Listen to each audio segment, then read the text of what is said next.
The US government just blinked. For the past 72 hours, everyone's been glued to the silver chart, watching it chop around $90, sweating every dip. Refreshing the ticker like the next candle is going to tell you whether the bull market is dead. People are arguing about support lines, RSI, healthy pullbacks, all the usual noise. But while the public was distracted by the screen, something way more important happened off-screen. The US Mint, the entity that literally turns policy into coinage, quietly updated its pricing.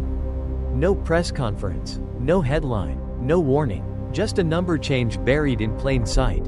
And that number isn't a premium. It's a tell. Because according to confirmed pricing updates, the Mint is effectively valuing a 1-ounce silver eagle at $173, and the bullion version around $169. Let that sit with you for a second.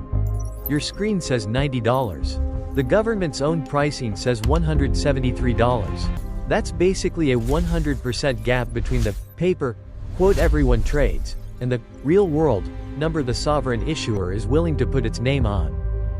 So here's the question nobody wants to ask out loud. If the official coin price is already living in a different reality, what does that mean for the price you're trusting on your chart? Because when the same system that prints the dollars quietly admits silver is worth almost double, without saying a word, something is breaking. And in this video, I'm going to show you exactly where the crack starts. Your chart says $90. Calm, clean, 2 decimals, looks like truth. Now open the other screen, the one almost nobody checks until it's too late, the US Mint's reality. 1 ounce, same metal, and suddenly you're staring at a number that doesn't belong in the same universe. About $173 for a 1-ounce coin. Not a rumor, not a Twitter thread, not premium season, a hard, official-looking price that quietly tells you something your chart will never admit. So here's the question that should make your stomach drop. Which price is real? The one printed by a paper machine, futures, leverage, roll games, settlement tricks, or the one that has to survive contact with delivery? Because the screen price can be massaged with contracts. The physical price can't. It has to clear inventory, fabrication, allocation, and demand right now, in the real world, where you either have metal in hand or you don't. And that spread, $90 versus $173, isn't just high premiums. It's a flashing warning light that the system is splitting into 2 lanes, paper silver and actual silver. One is a quote, the other is a constraint. If you're wondering whether this is just a temporary website glitch, ask yourself why it lines up with the exact moment the market feels different. Quiet on the chart, loud everywhere else, because when official pricing starts drifting away from the screen, that's not noise. That's the first crack. And cracks don't uncrack. And once you see that first crack, $90 on the screen, $173 in the Mint's world, you can't unsee it. The only question left is the one that actually matters. What changed behind the curtain to force that kind of repricing? Because institutions don't move official numbers for fun. They move them when the inventory math stops behaving. So the script is the exact thing most people never do. It leaves the chart, and it goes hunting for footprints. Not headlines, not opinions, warehouse data, vault data, the dry, procedural paperwork that's supposed to be boring enough to put you to sleep. Specifically, CME warehouse reports for Friday, January 16. On normal days, these reports are background noise, routine ins and outs. The kind of numbers nobody screenshots. But this one? The script frames it like a siren. Like something in the ledger suddenly started shouting. Because when a vault report screams, it's not because a few retail buyers grabbed coins. Retail doesn't empty warehouses. Retail doesn't coordinate across custodians. Retail doesn't book logistics that look like a military shipment. The way the piece tells it, this was institutional movement, big enough to feel physical. Armored transport, pallets, a scale that makes you picture a cargo plane, not a coin shop. And that's the pivot. The Mint's pricing gap isn't treated as a random premium spike. It's treated as a reaction, a tell, because somewhere in the system, metal didn't just get demanded. It got removed. And once metal starts leaving vaults, the paper price becomes less like a quote, and more like a cover story. That's where the story stops being interesting and starts feeling engineered. Because once you accept that the vault report wasn't noise, you have to ask the next, sharper question. How big was the pull, and who was it spread across? The script answers by naming the mechanism with a number that's meant to land like a punch. Over 4 million ounces. Gone from COMEX-related vaults in a single session. Allegedly. Not from one place. Not from one custodian. Across multiple custodians. And that detail is the tell. Random churn tends to be messy and localized. Coordinated movement looks wide. Like someone didn't want to trip one alarm. So they walked through every door at the same time. This is why the script leans so hard into specific names plus specific numbers. Because specificity builds authority fast. It doesn't say, a lot of silver moved. It says, in effect, this much. On this day, through these pipes. And the point isn't just that metal moved. It's that metal moved everywhere. All at once. The kind of distribution you'd expect when a system is being drained carefully. Not casually. Now rewind to the beginning. $173 from the mint. On its own, that looks like a weird premium. After you see a multi-vault outflow event, it reads differently. Not curiosity. A warning label. And that's when the script flips from warning to accusation, because a coordinated vault pull doesn't happen in a vacuum. If metal is leaving, everywhere, all at once, the next question is uncomfortable. What did the price do while that was happening, and who benefited? The script claims the answer is a textbook cover move.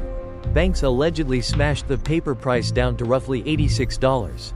A sudden gut punch drop that looks random on a chart, but in this framing, isn't random at all. It's flash crash heist. Logic. Push the paper quote lower. Then settle physical obligations at the cheaper reference point. Same ounces. Same day. Different invoice. The piece even ties it to the math. Because motives feel real when you can count them. A $6 drop isn't just volatility if you're moving millions of ounces at scale.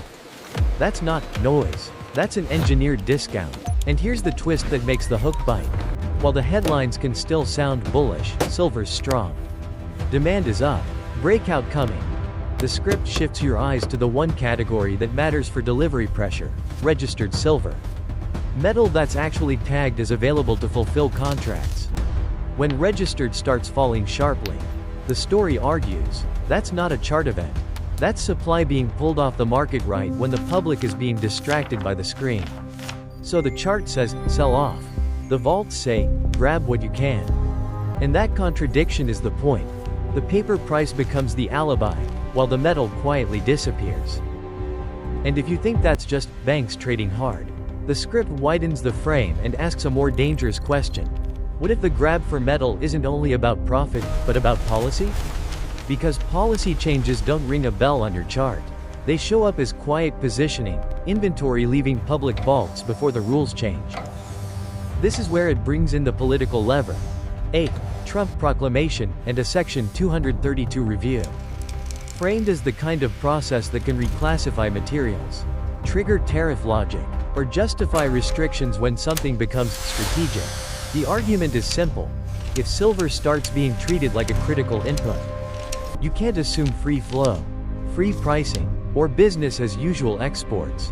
And if you're smart money, you don't leave your metal sitting in a transparent, reportable system where it can be targeted, audited, or effectively priced for you. Then it goes global. London, Shanghai. The script leans on the idea of a tightening float at the LBMA. And an arbitrage pull, metal migrating across hubs because the real bid is elsewhere. Not a retail frenzy, a logistics decision. So the vault drain stops looking like a gamble and starts looking like relocation. Because when rules might change and global spreads start screaming, the rational move isn't to argue with the paper quote. It's to move the metal first. And once you accept that the vault drain could be relocation, not panic, the next question gets even darker. What is all this metal relocating away from? The script calls it the vice that's been tightening for years: relentless retail demand. A massive short position, and ETFs acting like the shock absorber in the middle. Here's the claim. Banks didn't just short silver. They allegedly built a paper tower, claims stacked on claims, far beyond what could realistically be met with real metal if enough people demanded delivery. Meanwhile, the retail side doesn't go away. The script frames it as a swarm. And it even drops a specific drumbeat to make it feel unstoppable: 169 straight days of buying. Not one viral weekend, not one headline spike, a sustained grind that slowly removes float. Coin by coin, bar by bar. So why hasn't the system snapped already? That's where ETFs enter as the buffer. In this story, ETFs can absorb demand and smooth the pressure through creation, redemption plumbing. Metal can appear to meet demand without forcing immediate stress on the most visible delivery channels. But the script's warning is simple: buffers work until they don't. When vaults are being drained at the same time paper claims stay huge. You get a dangerous mismatch: too many promises, not enough exit doors. And that's the real threat it plants in your mind. The endgame might not be, deliver the metal. It might be, here's cash, go away. Not because they want to. Because the vice finally closes. And if that endgame is even